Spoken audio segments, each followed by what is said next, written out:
세례를 베풀면서 목사로서 참 이렇게 미안한 마음이 있고요. 저는 개인적으로는 할아버지로서는 참 영광이고 감사한 일이죠. 목사로서는 우리 아이도 중요하지만은 유아세례를 받고 했으면 좋을 가정들이 자꾸 생각나서 조금 미안했습니다. 그런 가정들이 여러 명 있었습니다.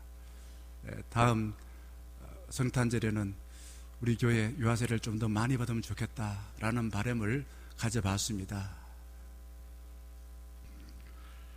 오늘 주신 말씀, 마침 오늘이 어린이 주일입니다. 그래서 설교 제목이 이렇습니다. 어떻게 해야 천국에 간다고요? 도대체 이게 무슨 말인가? 알다가도 모를 말, 알쏭달쏭. 때로는 이렇게 생각, 때로는 저렇게 생각. 그렇게 해서 생각합니다. 옆에 계신 분들과 함께 이렇게 인사하면 좋겠습니다. 어린 아이 같아서 천국 갑시다.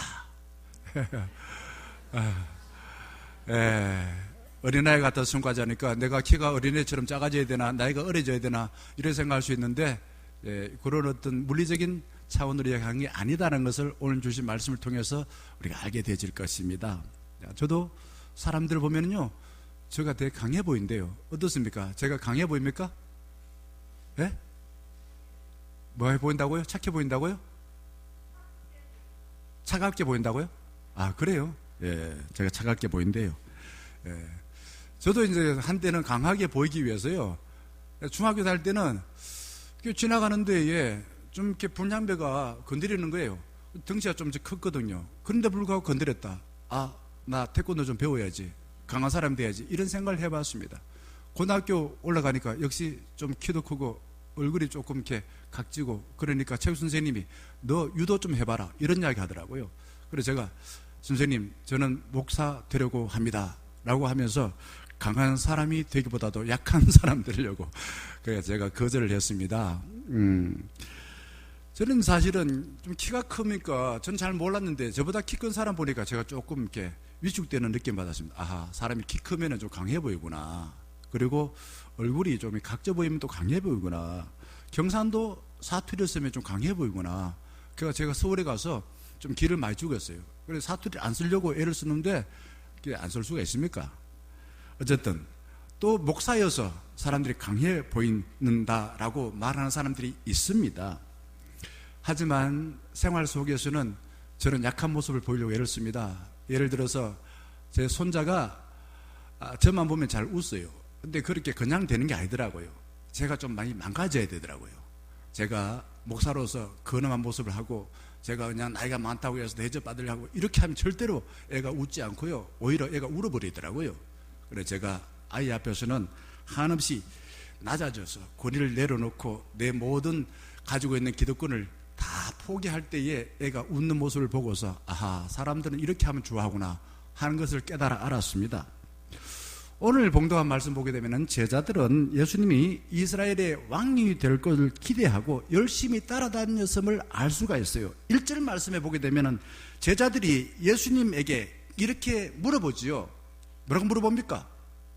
예수께 나와 이르되 천국에서는 누가 크니까? 이렇게 물어보는데, 이 말은 나중에 죽고 난 뒤에 천국 가서 누가 크냐 이렇게 이해하면 안 되고요. 예수님의 물어본 그 속내는 이렇습니다. 예수님이 예루살렘에 올라가셔서 왕이 될 텐데 그때에 누가 가장 높은 자리에 나를 앉혀주겠습니까? 접니까? 이 사람입니까? 12명의 제자들이 모두가 다 자기를 높은 자리에 앉혀주기를 그렇게 기대하면서 대답을 기다렸을 것입니다. 근데 예수님은 제자들이 생각하는 것과 다르게 제자들을 불렀어요. 그리고 부름받은 제자들은 예수님의 생각과 다르게 예수님을 따랐다라는 것을 알 수가 있습니다. 마태복음 20장, 오늘 봉독한 말씀 그 다음 보게 되면은 그게 21절에 야고보와 요한의 어머니가 예수님에게 달려와서 이렇게 요구하지요. 이걸 청탁이라고 말합니다. 우리 아들 하나는 우의정, 하나는 좌의정, 우편 좌편. 이게 무슨 말이냐, 이게. 예수님이 곧 왕이 될 텐데 우리 아들을 거기 옆에, 예수님 옆에다가 오른쪽 왼쪽 앉혀주세요 라고 청탁을 하는 것을 보게 되어집니다. 이 말을 들었던 다른 10명의 제자들은 어떻게 생각했을까요? 기분 나빴어요. 왜 기분 나빴을까요? 자기들도 그렇게 말하길 바랬는데 이 야고보와 요한의 어머니가 선수를 쳤어. 그러니 자기들이 앉을 자리가 저기 말 섞인 것 같아서 기분이 살짝 나빴던 것입니다. 그때 예수님께서 마태복음 20장 26절에서 28절 말씀에서 제자들에게 강하고 크고 그리고 어뜸되는 사람은 이런 사람이다 라고 말해주고 있습니다. 한번 볼까요? 26절에서 28절 잘 한번 보시기 바랍니다. 이게 아주 중요해요. 이 말씀은 성경 말씀인데 지도자가 되고 다른 사람에게 영향력을 크게 발휘하기 위해서는 이 덕목을 지키게 되면은 반드시 크고 그리고 강하고 위대한 사람이 되어진다는 겁니다. 어떻게 하면요? 26절 너희 중에 누구든지 크고자 하는 자는 너희를 어떻게 하라고요? 섬기는 자가 되라. 섬겨라 이거죠. 그 다음 보게 되면 너희 중에 누구든지 으뜸이 되고자 하는 자는 너희의 뭐가 되라고요? 종이 되려. 자, 섬긴다, 종 둘 다 비슷한 의미입니다. 서번트, 서비스 비슷하죠. 그 다음 보겠습니다.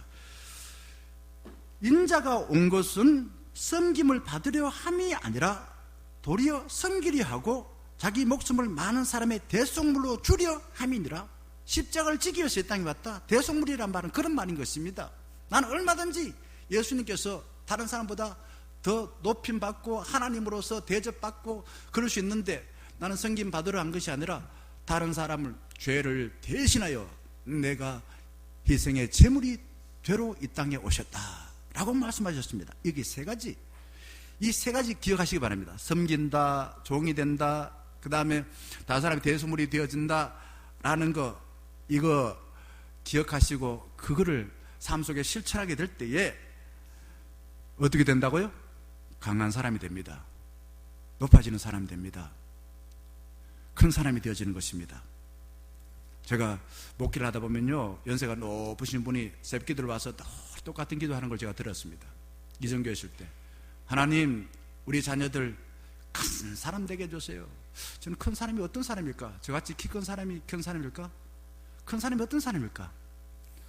늘 그렇게 기도하시는 걸 제가 들었어요. 그렇습니다. 큰 사람 되길 바라지요. 나뿐만 아니라 우리 자녀들도 그렇게 되길 바라지요. 우리는 늘 예수님과 반대로 생각하면서 큰 사람, 강하고 위대한 사람이 되길 바라는 거예요. 어떻게 해요? 내가 주인 되어서 내가 가진 힘으로 약한 사람을 부리는 강한 사람, 큰 사람 되길 바라는 것입니다. 그런데 예수님은 우리가 생각하는 것과 다른 방식으로 강하고 큰 위대한 사람이 되라 라고 합니다. 첫 번째가 주인을 교체하라. 네가 주인이 아니라 나를 주인 삼으라. 주인을 교체하라. 그렇게 우리한테 요구를 하는 것입니다. 우리는요, 예수를 믿는다고 하고 교회를 다니고 있음에도 불구하고 늘 내 생각, 내 감정이 주인 되길 바라요. 내가 시키는 대로 해야 옳고 내가 좋고 내가 시킨 대로 안 하면 다 틀렸다, 이런 생각할 때가 많습니다. 인간 자체가 그래요. 그런데 예수님은 주인을 바꾸라 이거죠. 하나님을 주인으로 삼는 훈련을 해라.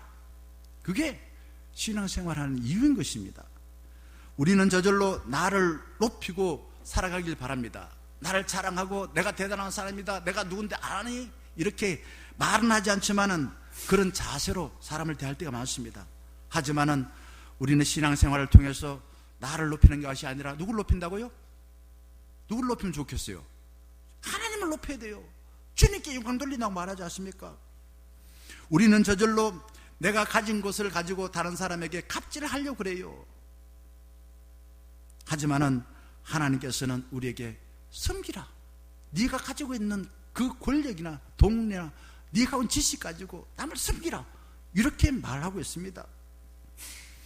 가만히 있게 되면요, 예수를 믿고 교회를 나온다 하더라도 가만히 있으면 저절로 내가 높아지는 방법대로 살려고 할 때가 참으로 많습니다.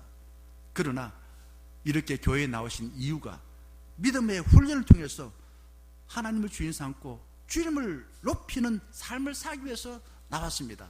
그래야만이 내가 강한 사람이 되고 내가 높아지는 사람, 내가 으뜸이 되는 사람이 된다라는 것을 예수님이 높아지고자 하는 제자들에게 마태복음 20장에서 말씀해 주시더라. 그것이 우리에게 말씀이 되어져서 진리가 되어지고 내가 살아가면서 늘 기억하고 그 말씀에 순종하고 살아가고자 하는 그런 열정이 생기면 좋겠습니다. 오늘 본 동안 2절 말씀 보세요. 예수님은 강한 사람, 큰 사람, 어뜸이 되고자 하는 제자들에게 누구를 세웁니까? 2절 말씀 보게 되면 누구를 세웁니까? 거기에 당시 키 큰 사람, 힘센 사람, 왕을 세웠습니까? 누구를 세웠어요? 2절에 어린아이 하나. 어린아이는 어떤 사람입니까? 연약해요. 가치가 없어요. 이 아이를 사람들 가운데 세웁니다. 그리고 3절 말씀 보게 되면 제자들에게 이렇게 명령을 해요. 3절에 3절 보게 되면 뭐라고 명령합니까? 이르시되 진실로 너에게 이르노니 너희가 뭐 하라고요? 돌이켜. 이렇게 돌이켜. 돌이키다는 말이 무슨 말입니까? 돌이킨다는 말은 회개한다는 말이에요. 회개. 신앙생활의 출발은 회개에서 시작됩니다. 회개가 뭡니까? 회개는 주인을 바꾸는 것입니다. 우리는 그런 생각해요. 우리 보수적인 사람들은 의리 없이 주인을 어떻게 바꾼단 말이냐? 뭐 남편도 아내도 한번 결혼했으니까 살아야지. 맞습니다.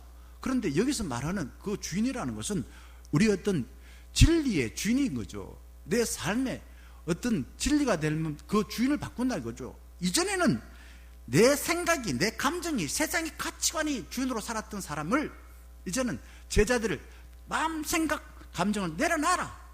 주인 바꿔라. 누구를 주인 삼으라고요? 예수를 주인으로 삼으라 라고 말하고 있습니다.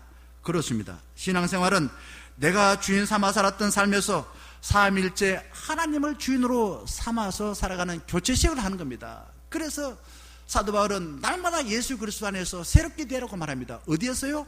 예수 안에서. 이게 무슨 말입니까? 주인을 날마다 바꾸라 이거죠. 그래야만 네 삶이 새로워진다는 것입니다. 서울을 가야 하는데 그냥 부산으로 가면서 내가 말이야 이미 한번 선택한 부산길인데 서울 간다고 생각은 해놓고서 계속 의리 있다. 나는 의리 있다. 자기 자신에게 자꾸만 최면을 걸면서 부산으로 달려간다면 누가 손해입니까? 의리를 지키고 부산으로 계속 가는 게 자기한테 유익할까요? 마음을 돌이켜서 서울로 가는 게 유익할까요? 우리가 내 생각이나 내 감정이나 내 의지나 세상의 가치관이 아니라 이제는 예수 믿고서 하나님께서 아브라함에게 본토 친척 아비집을 떠나라고 했습니다. 그것처럼 하나님을 주인 삼아 하나님의 생각이 네 생각대로 해라. 하나님의 말씀이 네 삶의 가치관 되도록 하라. 이렇게 요구하고 계신다 이거죠. 예수님은 내가 높아지고 내가 커지고 어떤 되려는 생각을 포기하고 하나님의 통치를 받게 되면은 하나님께서 우리를 크게 만들어 주신다. 하나님이 나를 높게 만들어 주신다. 하나님이 나를 위대하게 만들어 주신다. 이렇게 약속하고 계신다는 거예요. 그게 3절의 내용인 것입니다. 요한복음 3장에 보게 되면 제가 이거를 다음 주에 설교 본문을 한번 묵상하고 있습니다. 거기에 보면 니고데모라는 자가 예수님께 왔어요. 어떤 의도로 나왔을까요? 니고데모는요 똑똑한 사람이에요. 당시에 국회의원이었습니다. 아주 똑똑하고 그리고 높은 지위를 가진 사람이고요. 유명한 사람이었습니다. 그래서 예수님한테 나와서는 이런 이야기를 듣길 바랬을 거예요. 당신은 가진 지식이 많고 당신은 높은 권력을 가졌고 당신은 훌륭한 인격을 가져서 충분히 하나님 나라에 들어갈 수 있습니다. 더 이상 필요한 게 없어요. 이런 말 듣기를 바랬을 것이에요. 그런데 예수님은 니고데모의 기도를 꺾어버리시고 하나님의 방법인 물과 성령으로 거듭나야만 하나님 나라에 들어갈 수 있다. 큰 사람이 될 수 있다. 위대한 사람이 될 수 있다. 강한 사람이 될 수 있다 라고 말해 주신 것입니다. 어떠세요? 커지고 강하고 위대한 사람이 되는 방법이 내 생각과 같습니까? 다릅니까?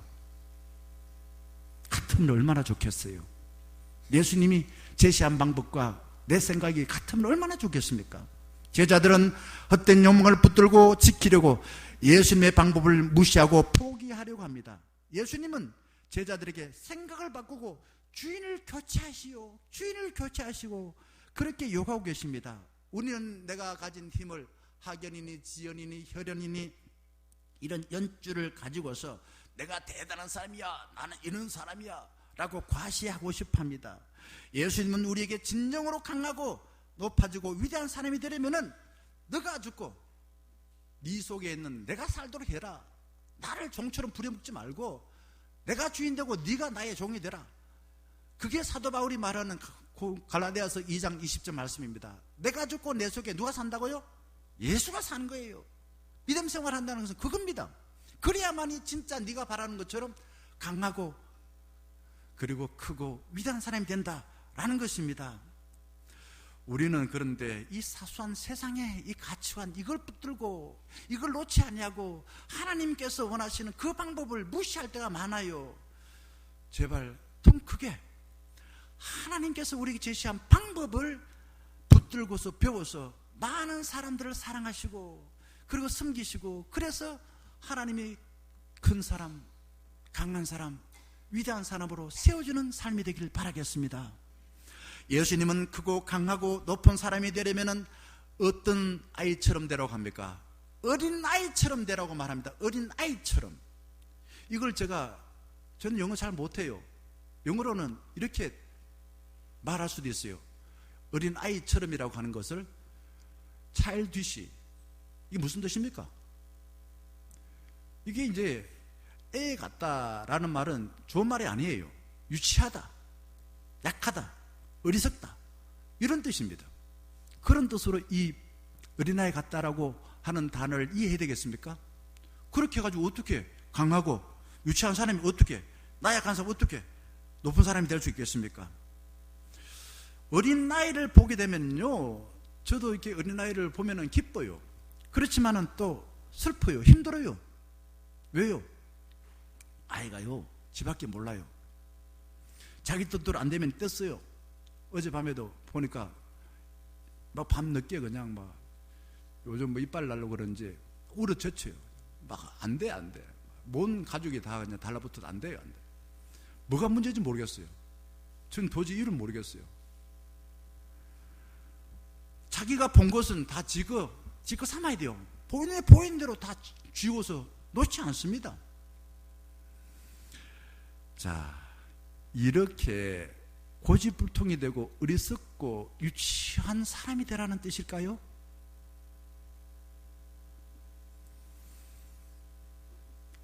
어른들도 어린아이처럼 무한한 가능성을 가지라는 뜻일까요? 어른들도 어린아이처럼 오버런 프로구나 물으면서 동심을 가지라.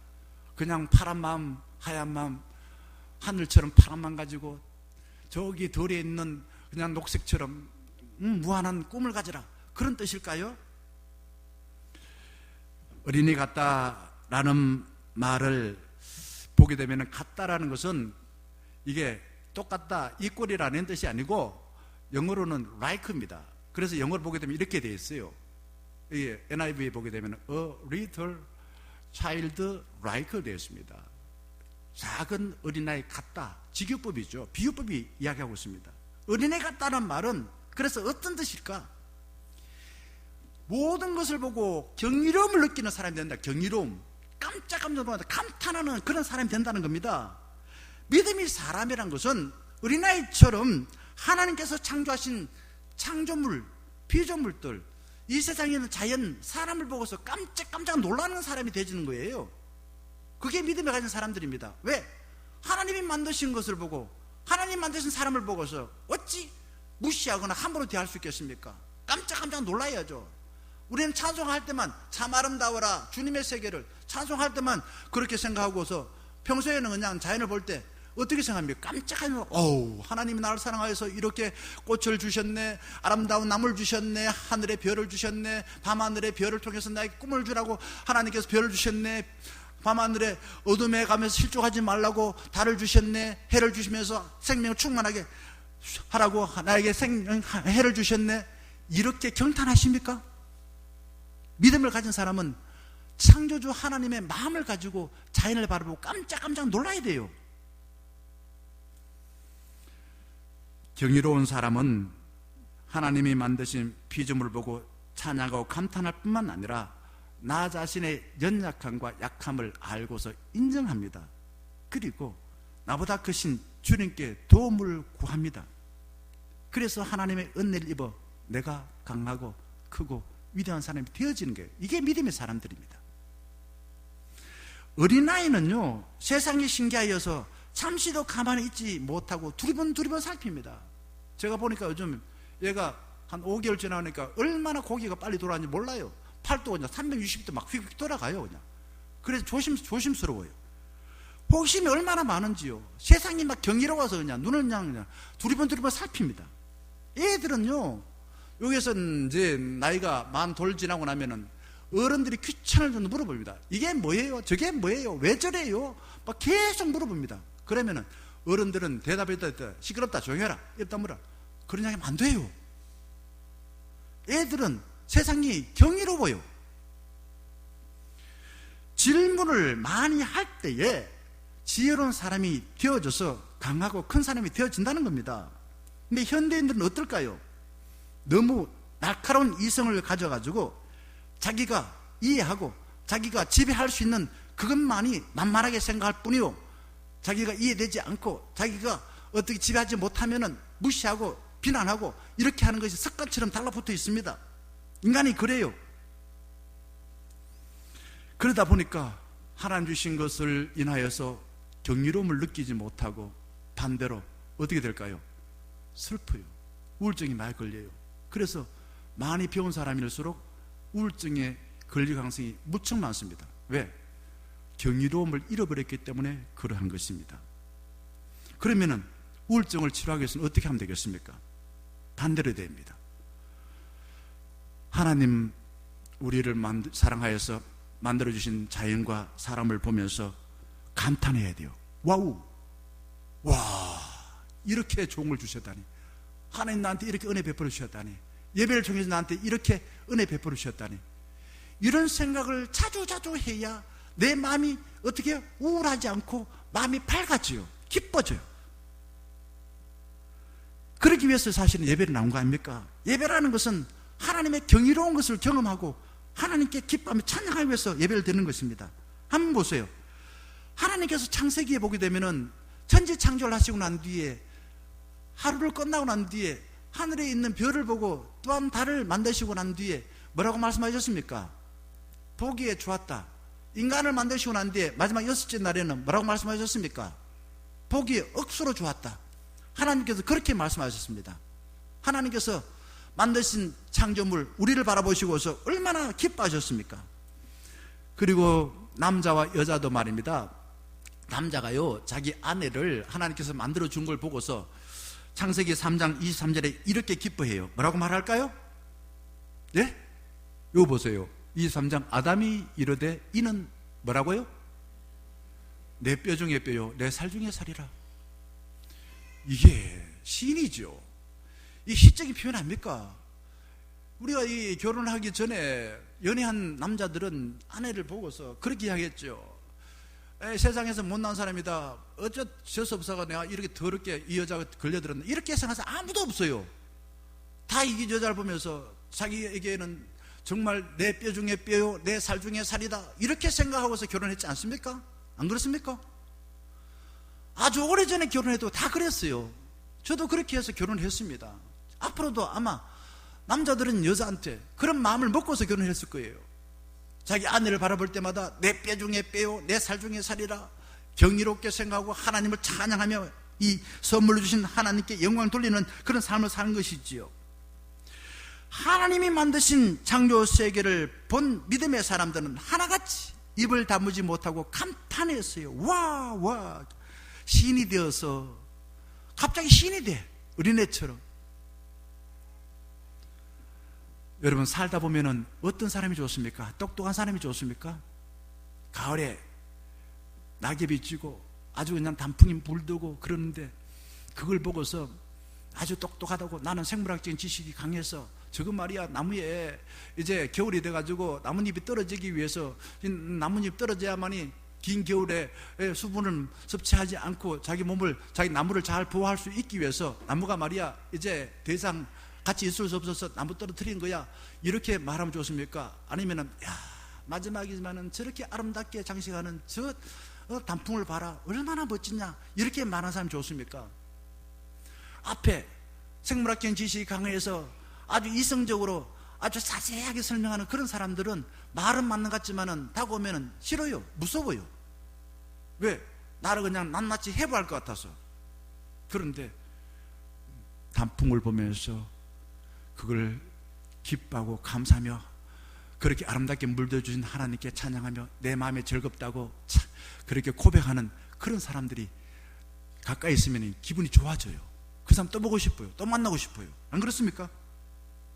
연세 대신 권사님이 어린아이한테 다가옵니다. 얘야, 한 번만 웃어줄래? 그게 뭐 대단한 것 같아요.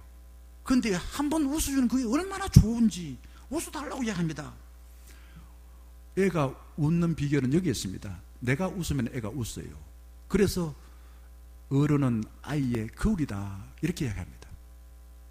애가 있을 때에 먼저 웃어보세요. 그럼 애가 반드시 웃습니다.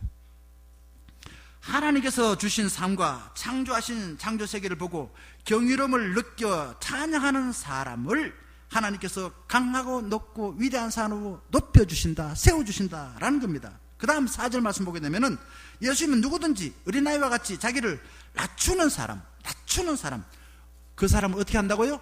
무시한다 하지 않고 천국에서 큰 자니라. 어떻게 하라고요? 낮추는 사람, 겸손한 사람이라고. 그런데 로마 사회에서는 당시에 이 겸손한 사람, 자기를 낮추는 사람을 무능한 사람이 먹고 살기 위해서 처세술을 부린다라고 생각해서 무시했습니다. 그런데 예수님은 반대로 이야기해요. 아니야, 어린아이와 같이 자기를 낮추는 사람이 하나님께서 천국에서도 높여줘 이렇게 말씀하십니다.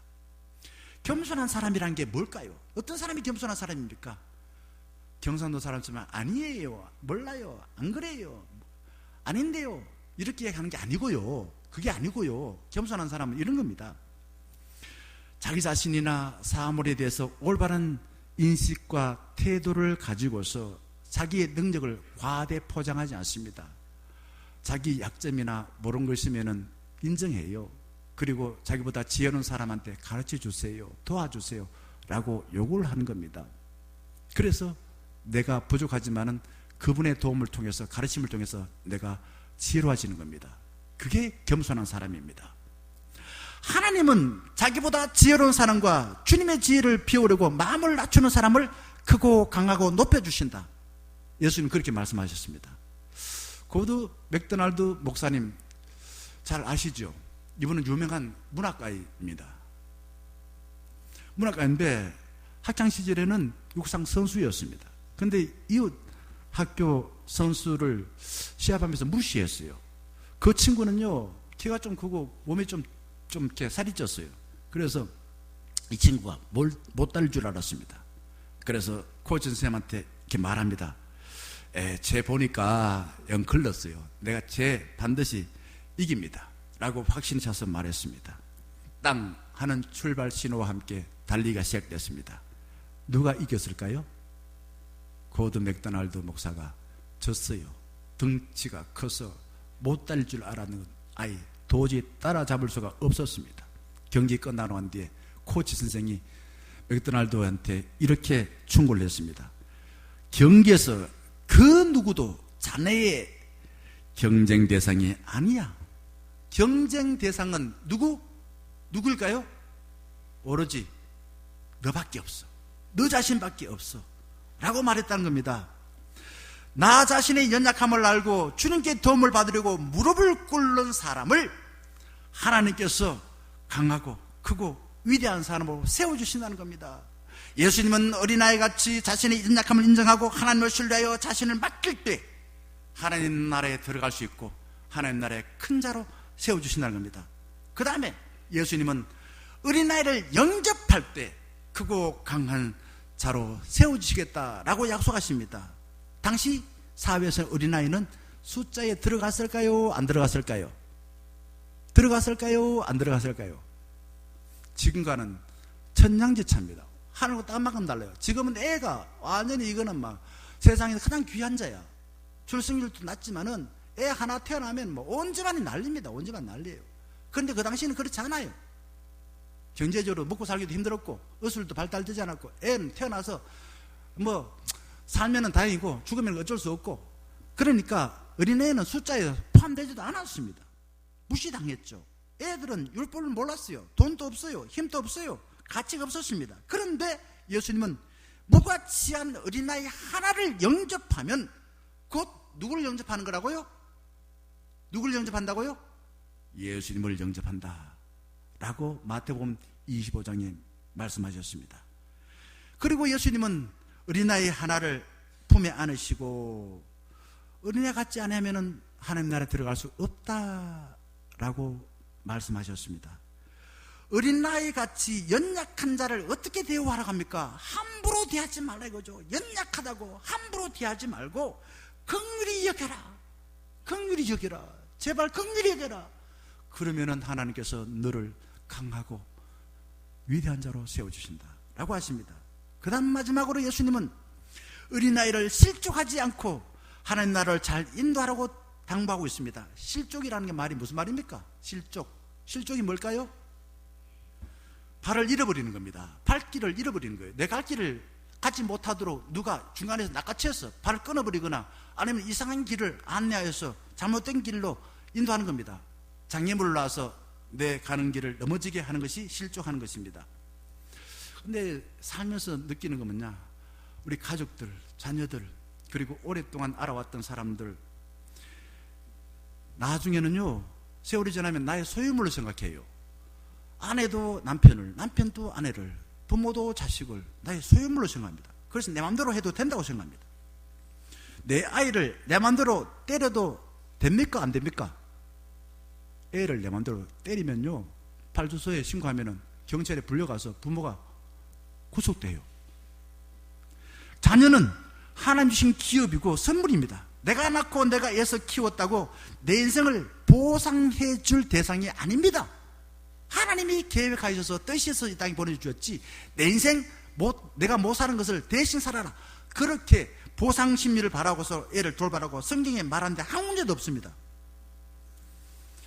그러니까 지금 내 품에 있을 때에 아이를 통해 기쁨을 주고 연약한 아이들을 부모로서 책임지고 잘 양육하시고 나중에는 어떻게 해요?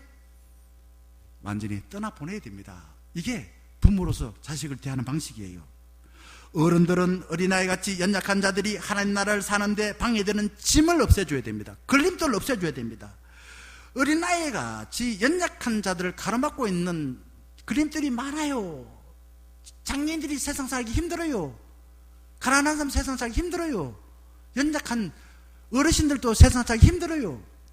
그런데 그 앞에 놓여있는 장애물을 없애주는 것, 이것이 건강한 사람들, 그런 사람이 될 때에 하나님께서 우리를 하나님 나라의 큰 자로 세워주신다라고 말합니다.